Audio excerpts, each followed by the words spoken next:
The Ministry of Home Affairs has decided to reserve 10% vacancies for recruitment in CAPFs and Assam Rifles for Agniveers completing 4 years under the Agnipath scheme announced by the Government of India. The MHA also decided to give 3 years age relaxation beyond the prescribed upper age limit to Agniveers for recruitment in CAPFs and Assam Rifles. Further, for the first batch of Agniveer, the age relaxation will be for 5 years beyond the prescribed upper age limit.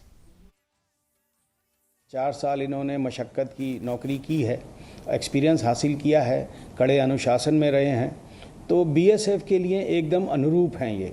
तो एक तरह से हमको तैयार soldier मिल रहे हैं, जिनको हम बहुत शॉर्ट ट्रेनिंग करके जो इनको लोकल कैप्सूल्स इनको देने हैं, वो देने के बाद हम इनको तुरंत सीमा पे तैनात करेंगे। सब बलों में इसका लाभ होगा, जिसमें भी अग्निवीर जाएंगे।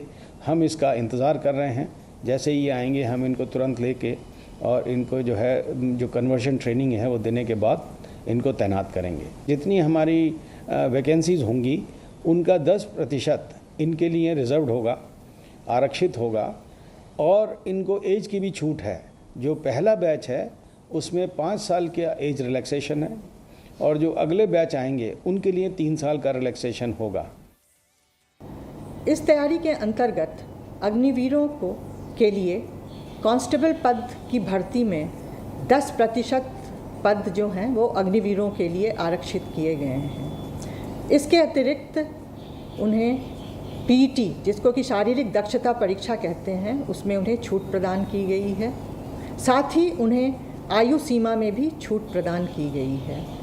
आयु सीमा की यह छूट जहां प्रथम वर्ष में 5 वर्ष तक की है, वहीं आगामी वर्षों में यह छूट 3 वर्ष तक की है। The KSU Mairang Circle